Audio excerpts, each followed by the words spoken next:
Baik, kita lanjutkan lagi topik bahasan berikutnya yaitu mutasi jabatan.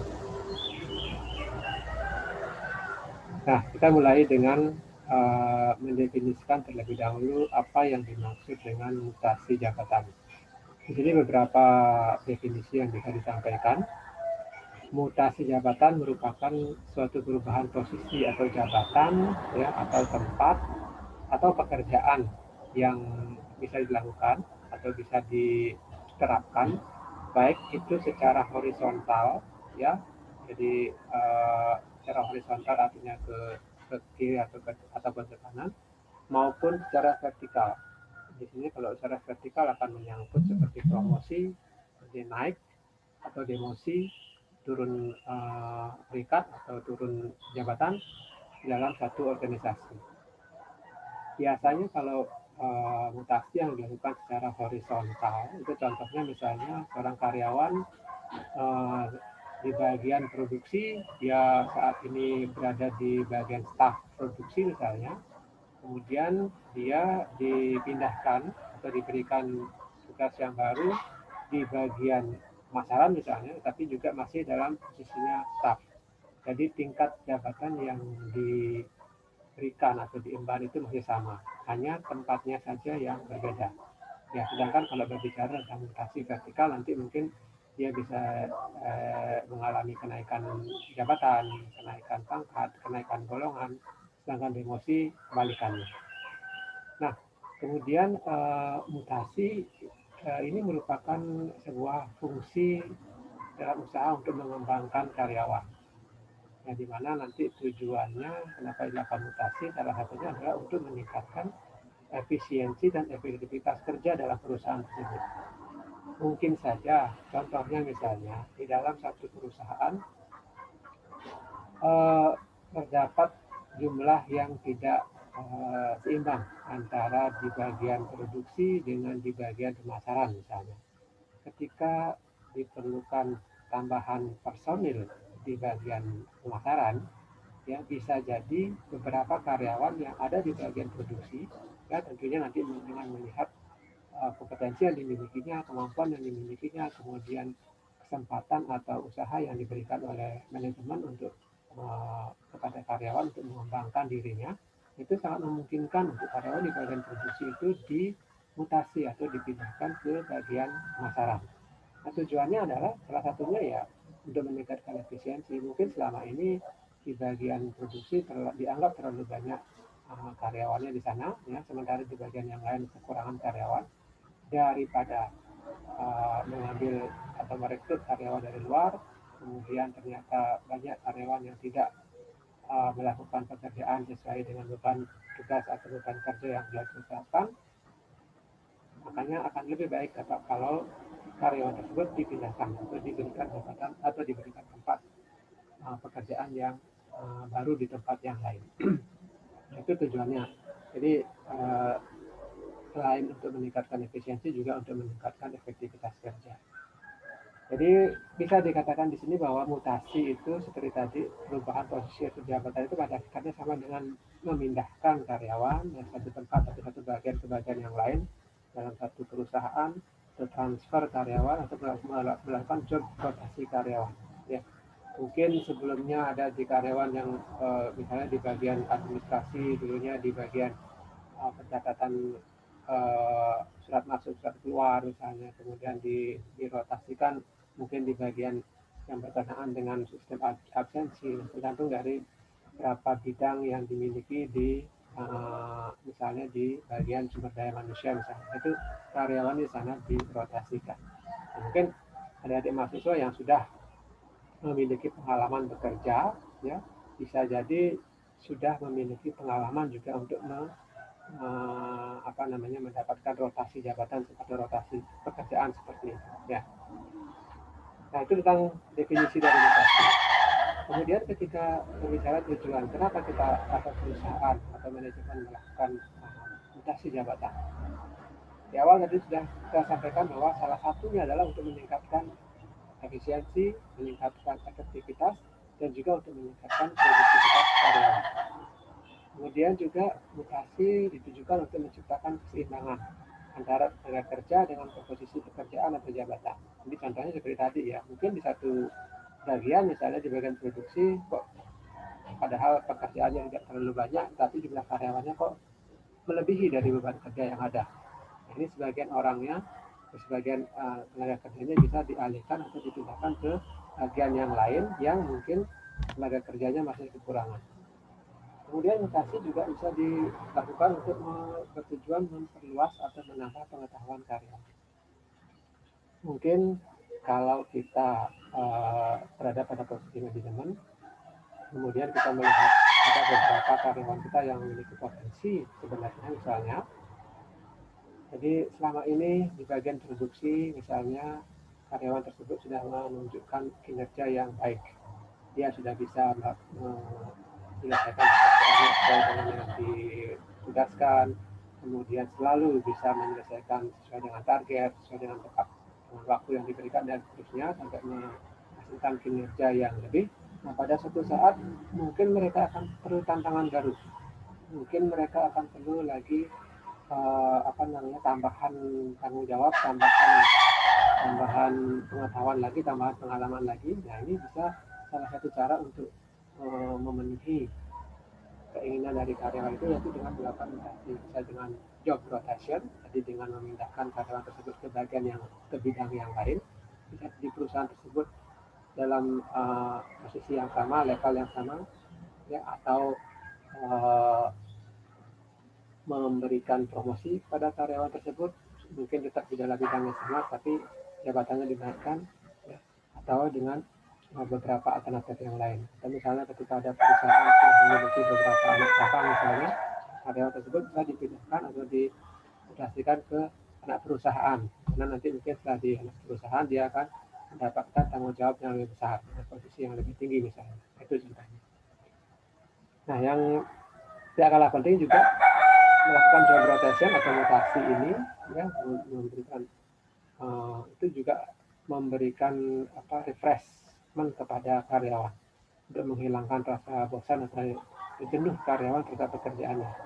Mungkin karyawan sudah merasa sudah sekian lama, sekian tahun bekerja kok tetap saja dipekerjakan di bagian itu, sedangkan mereka merasa memiliki kemampuan yang lebih. Nah, kalau perusahaan yang memiliki skema pengembangan karir yang baik, ya mungkin ini bisa dilakukan untuk menghilangkan itu tadi kebosanan karyawan, sehingga nanti akan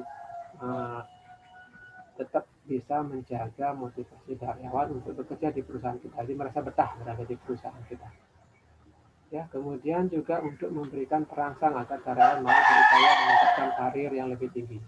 Jadi ketika ada sistem pengembangan karir yang sudah bagus dalam bentuk perusahaan, sudah otomatis karyawan itu akan terangsang dia untuk meningkatkan atau memotivasi dirinya untuk bekerja yang lebih baik, karena nanti dia pasti akan memiliki tujuan untuk bisa meningkatkan karirnya, karena kesempatan itu ada. Ya, perusahaan memberikan kesempatan yang sama kepada masing-masing karyawan untuk meningkatkan karirnya, untuk mengembangkan karir. Nah, itu beberapa tujuannya. Silakan nanti yang lainnya juga silakan dibaca yang di slide ini, ya.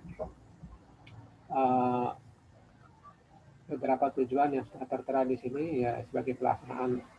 Mungkin saja seperti tadi disampaikan bahwa mutasi tidak hanya memindahkan ke tempat yang lebih baik, ya bisa saja sebagai pelaksanaan hukuman atau sanksi atas pelanggaran-pelanggaran, ya. Jadi karyawan dipindahkan dari tempat yang mungkin yang selama ini karyawan merasa nyaman, dipindahkan ke tempat yang merasa tidak nyaman, karena itu sebagai bentuk sanksi yang harus diterima oleh karyawan. Mungkin penurunan jabatan, seperti tadi ada demosi, nanti penurunan level kekuasaan, wewenang yang diberikan, itu semuanya termasuk mutasi. Jadi tujuannya itu. Ya, silakan nanti dibaca lagi istilahnya tujuan-tujuan mutasi jabatan. Nah, ruang lingkup mutasi jabatan tadi, ya, di awal juga sudah saya singgung tadi, ada namanya mutasi horizontal.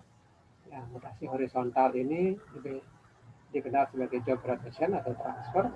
Jadi pada level yang sama, perubahan tempat atau jabatan karyawan kami masih pada tingkatan yang sama dalam organisasi itu, misalnya pada posisi staff, ya, dipindahkan ke bagian yang lain juga pada posisi staff. Misalnya di bidang yang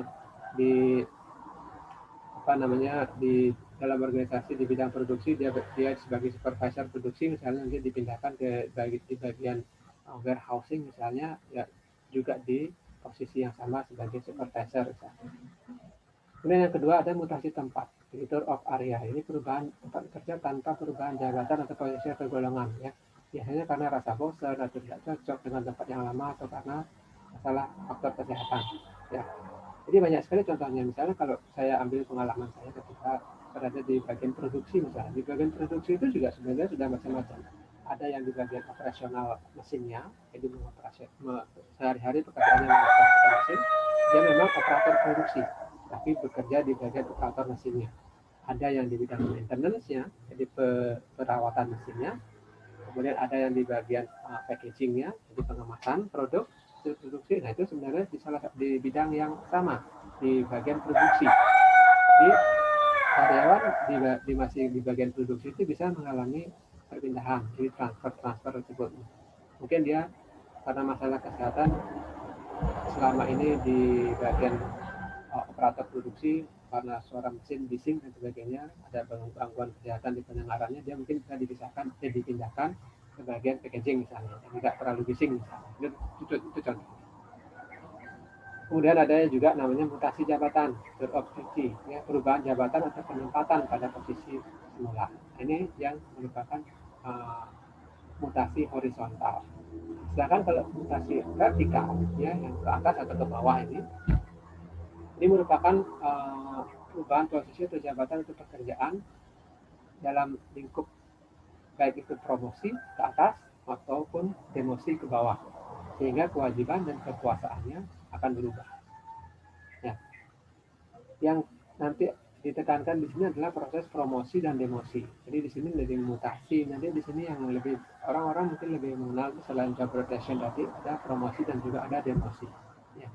Promosi itu artinya memindahkan karyawan pada level lebih di atas dari sebelumnya. Artinya di sini dia akan mendapatkan responsibilitas yang lebih besar, ditanggung jawab yang lebih besar, kemudian kewenangannya juga diperluas, yaitu promosi. Mungkin level jabatannya dulu misalnya di staff, kemudian dipromosikan menjadi supervisor, atau dari supervisor dimutasikan menjadi kepala bagian, atau dari kepala bagian dimutasikan menjadi manajer, dan seterusnya. Jadi memperbesar wewenang dan tanggung jawabnya. Sedangkan demosi kebalikannya. Ya, demosi itu pemindahan karyawan secara vertikal tapi ke bawah. Ya, kebalikan dari promosi. Ya, misalnya dari manajer turunkan jabatannya menjadi kepala bagian, terus dari kepala bagian turunkan jabatannya menjadi supervisor, dan berikutnya. Ya, demosi artinya mengurangi kewenangan dan tanggung jawab dari karyawan. Nah, itu yang akan nanti kita perbanyak untuk membahasnya di sini. Nah, ada beberapa dasar yang bisa digunakan dalam melakukan mutasi jabatan. Ada namanya istilahnya merit system. Merit system itu ya mutasi karyawan yang didasarkan atas landasan-landasan yang bersifat ilmiah, objektif, dan dilihat hasil kerjanya. Jadi bisa dikatakan ini profesional.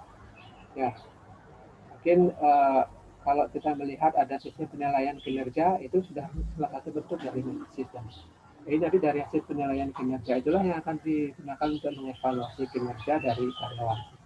Misalnya nanti dari sisi pengetahuannya seperti apa, keterampilannya seperti apa, dalam pengambilan keputusannya seperti apa, dalam usaha atau kemampuan untuk memecahkan masalah seperti apa. Nah, dari hasil appraisal, dari performance appraisal atau kinerja dari karyawan tersebut, setiap kali melakukan pilihan kerja, di sana akan kita manajemen akan bisa melakukan evaluasi. Ya.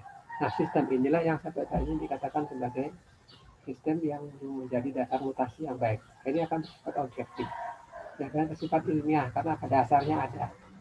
Ya, penilaiannya misalnya biasanya dilakukan setiap 6 bulan sekali atau setiap tahun sekali. Jadi itu dasar ketika akan melakukan mutasi itu akan sangat kuat, ya, dasarnya baik. Nah, yang kedua, tapi ada juga yang namanya seniority system.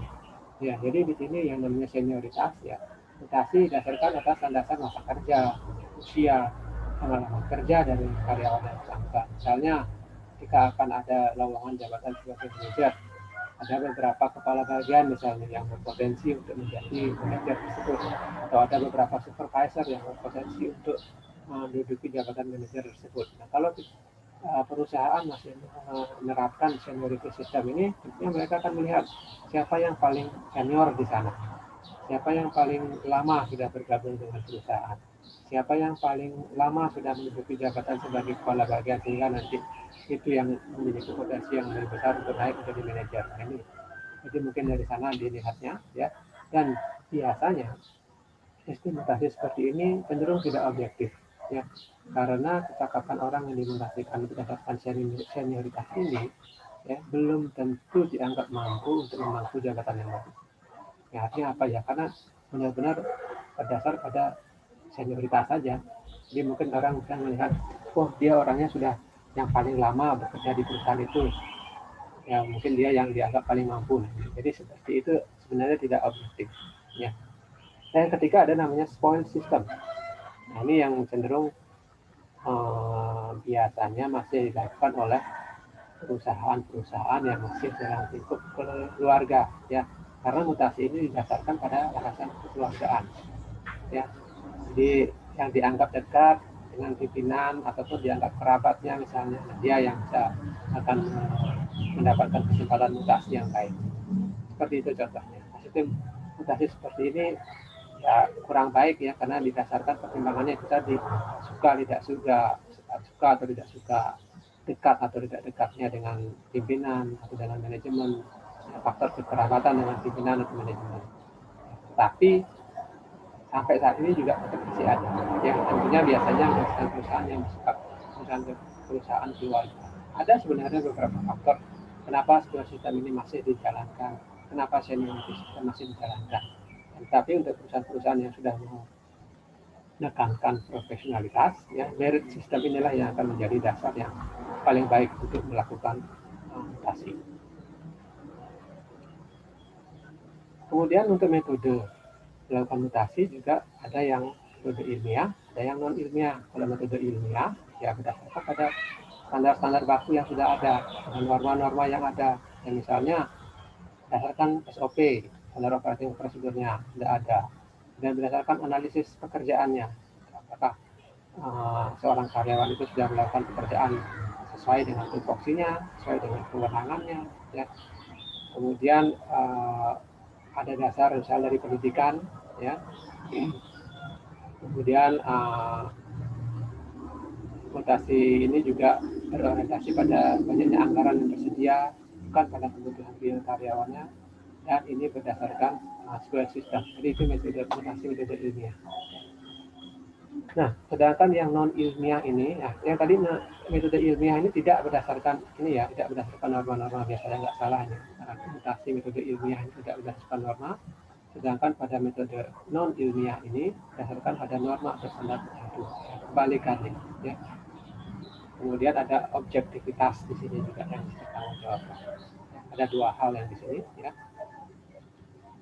Nah, kemudian salah satu contoh dari proses mutasi tadi adalah promosi jabatan. Ya, tadi sudah sempat saya singgung. Yang dimaksud dengan promosi jabatan adalah perpindahan karyawan dengan memperbesar kewenangan dan tanggung jawab yang dimiliki karyawan, ya, dari jabatan yang sebelumnya ke jabatan yang lebih tinggi dalam satu organisasi. Sehingga dampaknya apa? Ya, karyawan akan memiliki kewajiban yang lebih besar, kemudian kewenangannya juga lebih tinggi, hak, status, dan penghasilannya juga akan mengikuti, dia akan semakin besar. Ya, kemudian promosi juga merupakan sebuah perpindahan dari satu jabatan ke jabatan yang lain yang mempunyai status dan tanggung jawab yang lebih tinggi, disertai dengan peningkatan gaji atau upah. Ya, ini biasanya, ya, jadi ketika seorang karyawan dipromosikan dari satu level jabatan staf misalnya menjadi ke level jabatan supervisor, ya karena kewajiban dan kewenangan diperkuat, biasanya disertai dengan peningkatan gaji. Ya, cenderungannya memang seperti itu, walaupun tidak selalu, ya. Nah, kemudian promosi ini juga menjadi hal yang penting bagi karyawan. Selain untuk meningkatkan kepercayaan, ya, bagi karyawan itu artinya karyawan itu dihargai prestasinya sehingga diberikan kesempatan untuk menduduki atau menempati jabatan yang lebih tinggi, ya, dan juga merupakan pengakuan atas kemampuan yang sudah ditunjukkan oleh karyawan tersebut. Jika yang bersangkutan itu dipercaya atau memiliki kemampuan dan kecakapan untuk menduduki jabatan yang lebih tinggi. Ini namanya promosi jabatan. Jadi pada dasarnya promosi jabatan adalah perpindahan karyawan dari satu level jabatan tertentu ke level jabatan yang lebih tinggi, yang biasanya disertai dengan kompensasi yang diberikan juga menjadi lebih baik. Ya. Jadi bersifat positif. Kalau kita bicara promosi jabatan itu adalah sifatnya positif, ya, bagi karyawan itu sendiri terutama. Nah, beberapa tujuan dari promosi jabatan ini, ya ini banyak yang muncul di sini. Silakan nanti dibaca untuk lebih memperjelas, ya. Yang utama ini, yang pertama adalah bahwa promosi itu tadi ya seperti saya jelaskan memberikan pengakuan, ya, memberikan jabatan imbalan jasa yang lebih besar kepada karyawan yang dianggap sudah berprestasi kerja tinggi, ya. Kemudian untuk meningkatkan kepuasan dan kebanggaan pribadi bagi karyawan itu sendiri karena ada pengakuan tadi, ya, ada penghargaan yang diberikan oleh perusahaan kepada karyawan atas usaha yang telah dilakukan selama ini, ya. Kemudian juga sebagai bentuk rangsangan agar karyawan itu bisa termotivasi ingin berkarya untuk bekerja, memiliki disiplin yang tinggi, dan juga untuk meningkatkan produktivitas. Jadi dengan adanya promosi ini bisa jadi karyawan juga bisa menilai, oh, bahwa ternyata saya selama ini bekerja yang sudah bekerja dengan baik itu manajemen tidak menutup mata, manajemen tidak tinggal diam. Jadi apa yang sudah saya kerjakan selama ini itu sudah dinilai oleh manajemen, sehingga saya dianggap mampu, dianggap layak untuk mendapatkan tugas dan tanggung jawab atau jabatan yang lebih tinggi lagi. Itu pada intinya seperti itu. Ya, jadi silakan lagi dibaca lagi tujuan-tujuan promosi yang lainnya, ya. Termasuk ini ketika misalnya apa namanya ada satu jabatan tertentu misalnya manajer bermasalah misalnya sedang ditinggalkan karena manajernya resign atau manajer sudah memasuki masa pensiun misalnya, tentu saja jabatan manajer itu akan mengalami kekosongan, ya. Nah, kekosongan jabatan ini juga akan memberikan peluang bagi karyawan-karyawan yang berada di level bawahnya itu untuk mendapatkan peluang promosi ini, ya. Silakan lagi dibaca lagi misalnya di beberapa tujuan promosi yang lainnya. Begitu juga dengan mutasi jabatan, promosi juga ada asas promosinya, ya. Biasanya adanya asas kepercayaan, ya, jelas, ya. Pimpinan atau manajemen akan melakukan memberikan promosi kepada karyawannya, dasarnya adalah kepercayaan, ya, karena percaya dengan kemampuan yang dimiliki oleh karyawan, ya, percaya dengan kejujuran, percaya dengan kecakapan yang dimiliki oleh karyawan sehingga karyawan tersebut dinilai layak untuk menduduki jabatan yang lebih tinggi, ya. Kemudian asas keadilan, ya, hendaknya kegiatan promosi ini juga tetap dilakukan secara adil. Adil itu bagaimana maksudnya, ya, mulai dari melakukan penilaian itu harus jujur, objektif, ya. Seperti tadi ada apa namanya ada sistem penilaian kinerja karyawan yang dilakukan secara reguler baik setiap 6 bulan maupun setiap tahun sekali, tidak berdasarkan oleh atas suka tidak suka, tidak didasarkan atas karena kedekatan dengan pimpinan, kedekatan dengan manajemen, ya. Jadi nanti dari hasil penilaian misalnya dibuat rankingnya, ya, dibuat ranking atau peringkatannya. Nah, ini mereka karyawan juga akan mengetahui nanti. Jadi ketika ada apa namanya formasi untuk promosi, mereka juga sudah bisa menilai dirinya sendiri, ya, dengan peringkat yang dimiliki. Selain akan memudahkan manajemen, artinya nanti dari pemeringkatan itu karyawan yang memiliki peringkat yang lebih baik atau yang paling baik itu akan mendapatkan kesempatan yang pertama untuk dipromosikan. Tidak melihat lagi apakah itu kerabat saya, apakah itu teman saya, apakah itu saudara saya misalnya. Jelas dilihat dari kinerjanya. Ya, Itu namanya keadilan. Jadi berlaku adil, siapapun memiliki kesempatan yang sama asalkan dia mampu menunjukkan kinerjanya dengan baik. Ya, kemudian ada yang berasaskan formasi. Ya, formasi ini artinya formasi dilakukan berdasarkan atas formasi yang ada.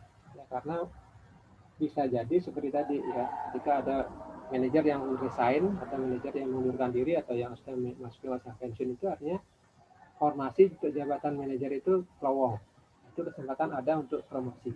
Atau ketika ada penambahan formasi jabatan baru. Ya, sebelumnya misalnya tidak ada manajer research and development misalnya. Nah, kemudian ketika diperlukan itu untuk pengembangan organisasi berikutnya, dibentuk bidang itu, bidang R&D itu dibuat dalam organisasi, dan diperlukan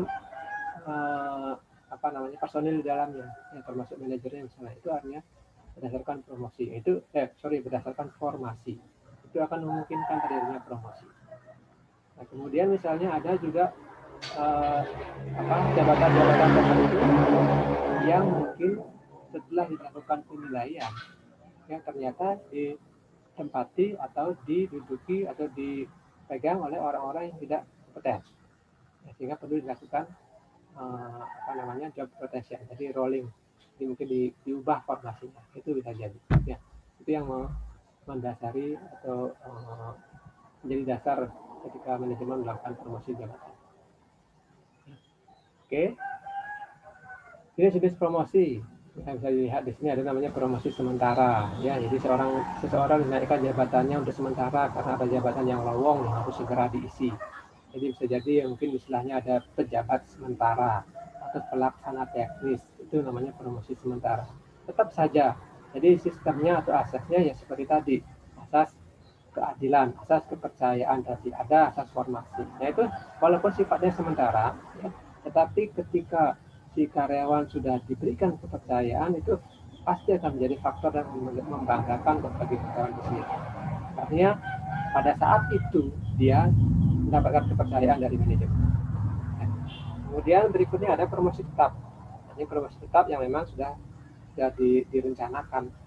Ya, jadi untuk ada job rotation seperti itu untuk penggantian perubahan formasi dalam suatu organisasi, misalnya dibutuhkan adanya penyegaran, dibutuhkan untuk peningkatan kompetensi, peningkatan kinerja perusahaan, dilakukan mutasi tadi ya ini. Jadi disusun lagi, dibuat lagi desainnya, siapa yang bisa memungkinkan untuk sebagai jabatan manajer, siapa yang potensi untuk menduduki jabatan sekretaris dan terusnya. Ya, itu nanti dipromosikan secara cepat. Ya.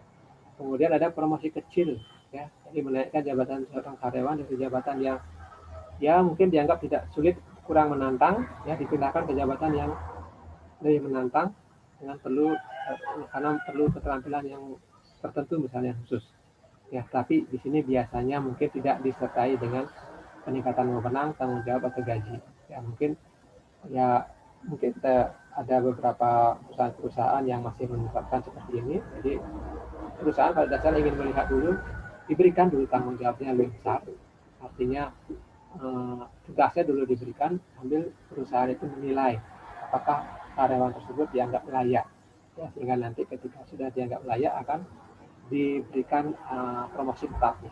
Tentunya nanti sudah ditetapkan, kalau ternyata karyawan tersebut sudah mampu, jadi diberikan uji coba tadi dengan promosi kecil itu sudah mampu melakukan tugas dan tanggung jawabnya dengan baik, akhirnya ditetapkan karyawan tersebut bisa menduduki jabatan tersebut seterusnya dengan ditambahkan beberapa kompensasi yang dinyertai sesuai dengan jabatannya. Kemudian ini juga ada nama istilahnya promosi kering. Ya, karyawan dinaikkan jabatannya ke jabatan yang lebih tinggi, ada peningkatan pangkat, wewenang dan tanggung jawab, tetapi tidak disertai dengan kenaikan upah atau gaji. Ya, ini namanya istilahnya promosi kering. Pekerjaannya ditambah, tugasnya ditambah, wewenangnya ditambah, ya, naik pangkatnya memang, tetapi gajinya sama dengan sebelumnya. Ya, ada sistem seperti itu. Ya. Jadi kita juga harus tahu apakah di perusahaan juga masih ada yang seperti itu ya. Mungkin karena dalam kondisi saat ini mungkin karyawan juga sudah mulai berpikir kritis. Ya, saya ditambah pekerjaannya, ditambah tugasnya, tapi kok gaji yang saya dapatkan masih tetap, kok tidak ada perubahan misalnya. Ya, tapi secara teori itu memungkinkan. Itu ada teorinya seperti itu. Nah, kebalikan dari promosi tadi yang namanya demosi. Ya, sama dia memindahkan karyawan, ya, tapi dari satu jabatan yang sebelumnya lebih tinggi ke jabatan yang lebih rendah. Ya. Kemudian pendapatan juga, pendapatan, wewenang, tanggung jawab biasanya juga akan menyesuaikan. Akan diturunkan ya dikurangi pendapatnya. Tanggung jawab karena tanggung jawabnya juga dikurangi, wewenangnya juga dikurangi. Emosi itu merupakan penurunan pangkat atau jabatan seorang karyawan yang dilakukan pada satu organisasi. Ya, emosi juga merupakan satu perpindahan dalam satu organisasi dari satu posisi ke posisi yang lainnya yang melibatkan penurunan gaji. Ya, bisa dia dipindahkan dari satu bagian ke bagian yang lain. Ya, misalnya karena dianggap ya kalau kita bicara demosi mungkin orang beranggapan mungkin itu sebagai apa namanya sebagai hukuman ya sebagai bentuk kompensasi atau konsekuensi yang harus diterima oleh karyawan ketika dari hasil penilaian kinerja tidak menunjukkan hasil yang baik misalnya, tapi masih tetap dipertahankan oleh manajemen, ya, sehingga tugas tanggung jawabnya diturunkan, wewenangnya diturunkan. Dan ini akan menurunkan juga kompensasi yang harus mereka terima. Apa tujuannya? Ini ya, sudah jelas. Pertama itu untuk mengefisienkan perusahaan sebenarnya, untuk menghindari kerugian perusahaan. Ya, kalau misalnya dianggap seseorang itu sudah tidak kompeten di tempatnya, tidak bisa mengerjakan pekerjaan tugas dan yang diberikan dengan baik, ya, tapi hanya mendapatkan imbalan atau gaji yang cukup tinggi, ya, ini pasti akan merugikan perusahaan. Dia posisinya sebagai manajer, tapi dia tidak bisa melakukan pekerjaan seorang manajer. Gajinya gaji manajer. Itu contohnya. Ya, sehingga ya mau tidak mau sebagai kontribusi yang diberikan oleh manajer tersebut tidak signifikan kepada perusahaan, tetapi perusahaan harus membayar karyawan tersebut dengan gaji manajer besar. Nah, ini berarti akan merugikan perusahaan itu sendiri. Yang kedua, bisa jadi itu tadi yang sudah saya bilang, emosi ini dilakukan sebagai bentuk hukuman kepada karyawan yang tidak mampu mengerjakan tugas pada jabatan yang dipangkunya sebelumnya, sehingga harus diturunkan jabatan. Baik. Nah, yang terakhir ini, ya, jadi bentuk atau imbas proses mutasi yang terakhir, ini yang paling akhir yang ada itu adalah pemisahan karyawan atau separasi atau PHK. Ya.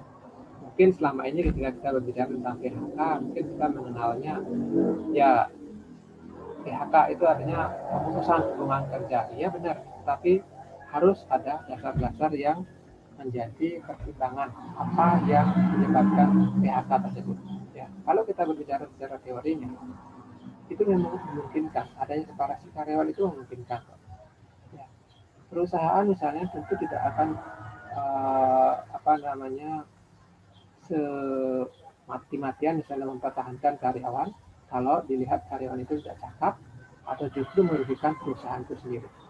Pada dasarnya perusahaan akan melindungi karyawan selama karyawan itu juga tetap bisa diajak bekerja sama, tetap diajak bersifat kolaboratif selama berada di manajemen untuk selama berada di perusahaan dalam rangka untuk mencapai tujuan perusahaan tersebut.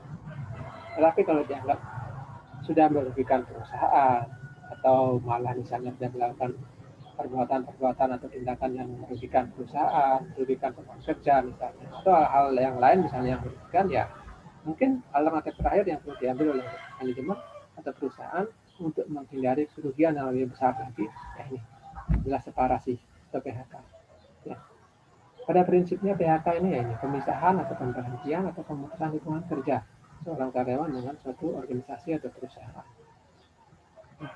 Dengan pemisahan atau pemberhentian ini sudah otomatis berarti berakhirnya keterikatan kerja antara karyawan dan perusahaan tersebut. Itu yang namanya pemutusan hubungan kerja atau separasi. Ya. Kalau dilihat dari sebab-sebabnya, seperti saya bilang tadi, ya kita harus jelas ya. Separasi karyawan itu sangat dimungkinkan, ya sepanjang ini ada dasar yang jelas. Pertama, ada dasar undang-undang.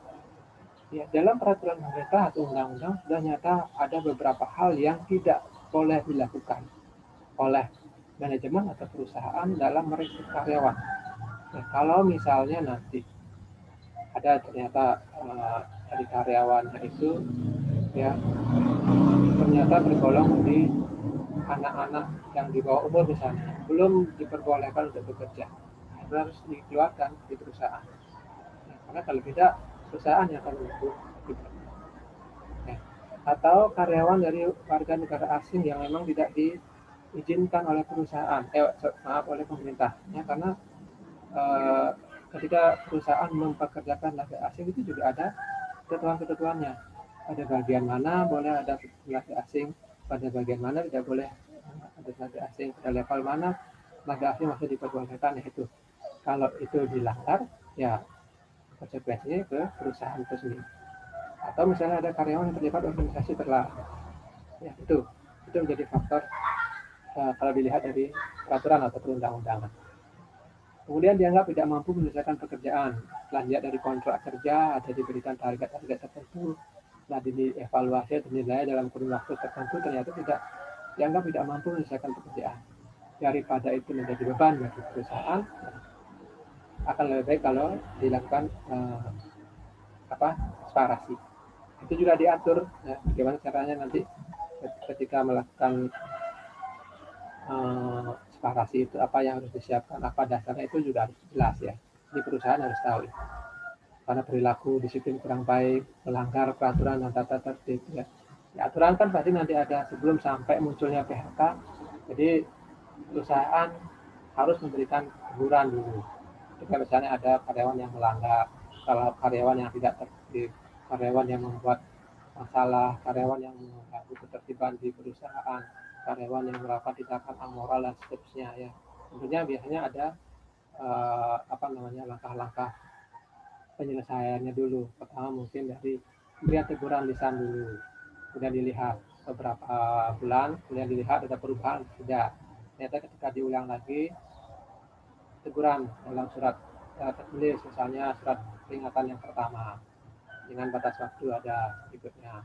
Kalau tidak ada perubahan lagi bisa diberikan surat peringatan yang kedua, begitu seterusnya sampai ternyata misalnya ketika sudah diberikan surat peringatan ketiga ternyata karyawan itu juga tidak memberikan perbaikan, ya itu menjadi hak bagi perusahaan untuk melakukan separasi tadi, karena perusahaan sudah menjalankan semua aturannya ya, sehingga dari hasil evaluasi selama diberikan surat peringatan tersebut yang dianggap tidak mampu bagi karyawan itu untuk memperbaiki dirinya, ya akan lebih baik dilakukan separasi ya, karena itu akan menyangkut dua pihak, baik dari sisi manajemen maupun karyawan itu sendiri ya.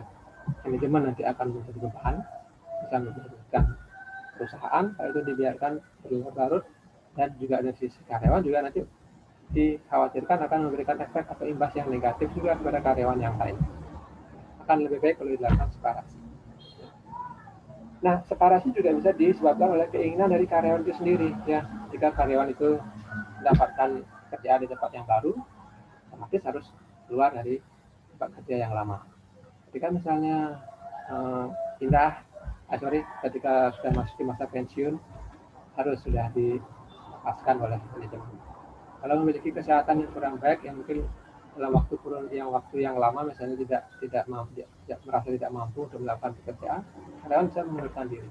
Ya, ya termasuk alasan-alasan yang lain, bukan sudah memutuskan untuk berwira swasta, memutuskan untuk melanjutkan pendidikan dan seterusnya. Itu yang dari sisi karyawan. Ya. Nah, kalau dari sisi perusahaan, ternyata perusahaan itu harus ditutup misalnya. Perusahaan itu harus dilikuidasi. Perusahaannya bangkrut. Ya, hanya otomatis ketika perusahaan bangkrut, dari sisi hukum sudah dinyatakan valid, dari sisi hukum sudah dinyatakan bangkrut, dan sudah dinyatakan memiliki syarat untuk dilikuidasi, ya tentu karyawannya akan dilepas. Ya, manajemen akan melepas semua karyawan yang dimilikinya. Ya, tentu saja nanti dasar-dasar untuk menentukan perusahaan itu bisa memang benar-benar bisa dilikuidasi atau tidak, ini harus berdasarkan ketentuan hukum yang berlaku, dan tentunya aturan-aturan yang lainnya yang mengikuti, misalnya pemberian pesangon, pemberian tunjangan dan seterusnya, itu harus dilaksanakan sesuai dengan peraturan hukum yang berlaku. Nah, ini tadi pensiun misalnya nggak jelas ya, ada pensiun bisa menyebabkan pemisahan karyawan.